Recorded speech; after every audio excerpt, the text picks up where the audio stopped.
NCERT के इस diagram से देख रहे हैं और पहले जितने भी पॉइंट पढ़े हैं उनको यहाँ पर मैच करते हुए अपन डाल देंगे। ठीक है, इसमें किस किस चीज का अपन को यूज करना है भैया, हार्मोन्स का यूज करना है। उसके बाद फॉलिकुलर स्टेजेस अलग अलग अपन पढ़े, primary follicle, secondary follicle, tertiary follicle और ग्राफियन फॉलिकल।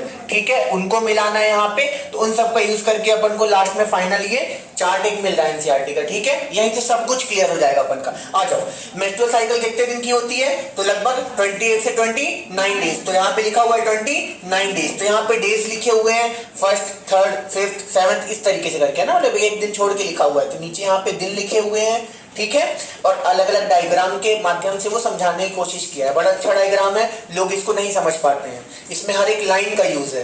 ठीक है, चलो सबसे पहले भैया अपन बात किए थे पहले से लेकर चौथे दिन तक क्या होता है, मेंसेस या मेंस्ट्रुअल फेज नाम था। पहले फेज का क्या नाम था, तेज से बोलो क्या नाम था, मेंस्ट्रुअल फेज। मेंस्ट्रुअल फेज में क्या हो रहा था, एंडोमेट्रियम और ब्लड वेसल ब्लीडिंग के रूप में बाहर आ रहा था। ठीक है, तो ये देखो यहां से दिख रहा रेड कलर से, ये दिखाने की कोशिश किया है कि ब्लीडिंग हो रही है। रेड कलर से क्या दिखाने की कोशिश किया है कि ब्लीडिंग हो रही है। अब जब तुम डायग्राम में अच्छे से देखोगे तो 1st डे से 4th डे तक ये ब्लीडिंग दिखाया है। आ रही बात समझ में, ध्यान से देखना, 1st डे से 4th डे तक क्या दिखाया है भैया, ये ब्लीडिंग दिखाया है। चलो यहाँ पे हो गई मेंसेस। अब मेंसेस के साथ होते होते देखो एंडोमेट्रियम की मोटाई भी कम हो गई।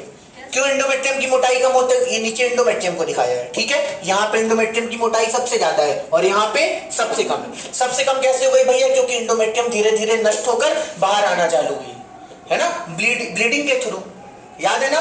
तो उसी को अपन क्या बोले थे, मेंस्ट्रुअल फेज। तो देखो एंडोमेट्रियम की मोटाई सबसे कम हो गई इधर पे। क्यों कम हो गई, क्योंकि ब्लीडिंग के थ्रू वो बॉडी से बाहर आ गई, फीमेल बॉडी से बाहर आ गई। चलो अब देखो साथ में अपन दूसरी चीज और क्या बोले थे कि जो मेंसेस वाला फेज होगा उसमें हार्मोन्स का लेवल सबसे कम होगा, लिखा था। चलो तो देखो यहाँ पे देखो इसका लेवल भी सबसे कम है और इसका लेवल भी सबसे कम है। साथ में देखो यहाँ पर इनका लेवल भी सबसे कम चल रहा है। यहाँ पे बाद में ज्यादा हुआ है, ये भी बाद में ज्यादा हो रहे हैं। सबसे कम कहां पे है, इधर पे। तो हार्मोन्स का लेवल सबसे कम होगा कहां पर, मेंस्ट्रुअल फेज में। क्लियर ये पॉइंट। चलो दूसरा अपन कौन सा फेज बोल रहे थे भैया, 5th डे से लेकर 13th डे तक कौन सा फेज था, प्रोलिफरेटिव और या फॉलिक्यूलर फेज। तो पहला शब्द कौन सा था, प्रोलिफरेटिव। प्रोलिफरेटिव यानी फॉर्मेशन, किसका फॉर्मेशन, एंडोमेट्रियम का। तो देखो एंडोमेट्रियम यहाँ पे पतली थी, अब उसका फॉर्मेशन हुआ तो वो मोटी होना चालू हो गई, हो रही है क्या, मोटी है ना। तो एंडोमेट्रियम की मोटाई बढ़ गई, मतलब क्या हो गया, प्रोलिफरेशन। क्या हो गया, प्रोलिफरेशन। दूसरा शब्द क्या बोल रहा था इसका, फॉलिक्यूलर फेज। पहला तो प्रोलिफरेटिव नाम था, दूसरा क्या नाम था, तो ये नीचे लिखा भी हुआ है सब। ये मेंस्ट्रुएशन हो गया, दूसरा हो गया फॉलिक्यूलर फेज या प्रोलिफरेटिव फेज। तो प्रोलिफरेटिव का मतलब अपन समझ गए। अब कौन सा नाम है दूसरा, फॉलिक्यूलर फेज। और फॉलिक्यूलर में क्या होगा, फॉलिकल्स का डेवलपमेंट। तो ऊपर देखो डेवलपमेंट ऑफ फॉलिकल्स, तो यहाँ पे प्राइमरी फॉलिकल दिख रहा, सेकेंडरी फॉलिकल, टर्शरी फॉलिकल और लास्ट में ग्राफियन या मैच्योर फॉलिकल। तो यहाँ पे फॉलिकल भी डेवलपमेंट हुआ, तो इस वजह से इसको क्या बोले, फॉलिक्यूलर फेज। कौन सा फेज, फॉलिक्यूलर।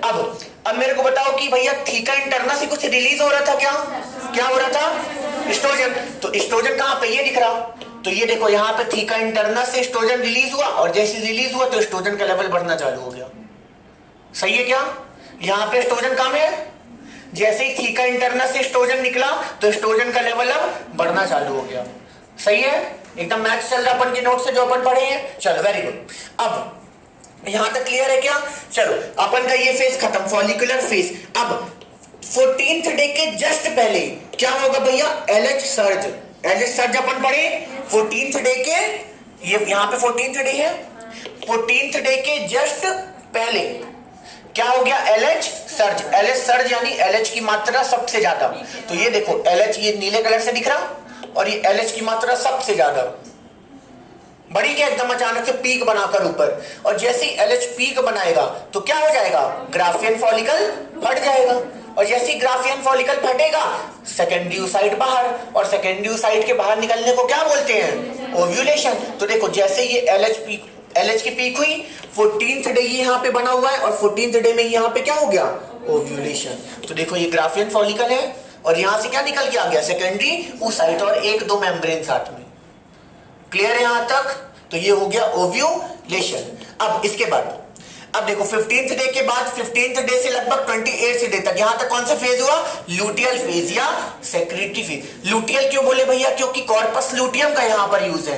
तो अब देखो जैसे ये जो इसके ऊपर की झिल्ली बची थी ग्राफियन फॉलिकल के, ये क्या बना लेगी? Corpus luteum, corpus luteum. तो ये क्या बन गया भैया आपका? Corpus luteum. अब ये कॉर्पस लुटियम क्या काम करेगा? कौन सा हार्मोन निकालेगा? प्रोजेस्टेरॉन। देखो तो प्रोजेस्टेरॉन का लेवल भी बढ़ना चालू हो गया। बढ़ा क्या? यहां तक प्रोजेस्टेरॉन नॉर्मल था, लेकिन ये कॉर्पस लुटियम क्या काम करेगा? प्रोजेस्टेरॉन को निकालेगा। और जैसे ये प्रोजेस्टेरॉन को निकाला तो यहां से इस लाल वाले का प्रोजेस्टेरॉन का लेवल भी ऊपर बढ़ना चालू हो गया। सही है? एकदम क्लियर चल रहा। अब जब तक ये ऊपर है तो देखो एंडोमेट्रियम भी मेंटेन है। जब तक प्रोजेस्टेरॉन का लेवल ज्यादा है एंडोमेट्रियम मेंटेन है। अब 24th डे तक ये वेट करेगा। अगर फर्टिलाइजेशन हो गया मतलब स्पर्म आ गया तो बढ़िया है, फिर उसके आगे कहानी चलेगी। लेकिन अगर फर्टिलाइजेशन नहीं हुआ तो क्या हो जाएगा? कॉर्पस लुटियम नष्ट होना चालू हो जाएगा। तो लिखा हुआ है रिग्रेसिंग कॉर्पस लुटियम, और ये कॉर्पस लुटियम नष्ट होने लगा। अब कॉर्पस लुटियम नष्ट होने की वजह से क्या होगा? प्रोजेस्टेरॉन का मात्रा कम होगी। तो देखो प्रोजेस्टेरॉन फिर से गिरना चालू हो गया। गिर रहा है क्या? प्रोजेस्टेरॉन फिर से गिरा। अब प्रोजेस्टेरॉन गिरेगा तो कौन मेंटेन नहीं रहेगा?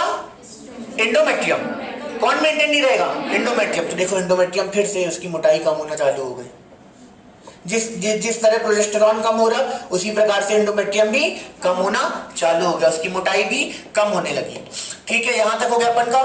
अच्छा अब देखो फिर से यहां पे एस्ट्रोजन का लेवल बढ़ेगा। एस्ट्रोजन का लेवल यहां पे फिर से बढ़ता हुआ दिख रहा है। अब एस्ट्रोजन का लेवल बढ़ेगा। क्यों बढ़ रहा है? क्योंकि क्या काम करना है? एंडोमेट्रियम को बनाना भी तो है। एंडोमेट्रियम को बनाने के लिए कौन सा हार्मोन यूज में आता है? एस्ट्रोजन। तो ये एस्ट्रोजन का लेवल फिर से बढ़ना चालू हुआ। केवल ये ऐसा नहीं है कि एस्ट्रोजन केवल ग्राफियन फॉलिकल से ही निकलेगा, कई सारी जगहों से निकलते हैं ये हार्मोन्स। तो इस बार ये एस्ट्रोजन कहीं और से निकला। और ये कहीं और से क्यों निकला भैया? क्योंकि इसको क्या करना है? एंडोमेट्रियम को दोबारा बनाना है। तो यहाँ पे प्रोजेस्टेरॉन की जाने की वजह से मेंस्ट्रुअल फेज हो गया, ब्लीडिंग हो गई। ठीक है, अब उसके बाद दोबारा भी तो बनना चालू होगा। अब इस बनने के इनिशिएट करने के लिए कौन आएगा? एस्ट्रोजन।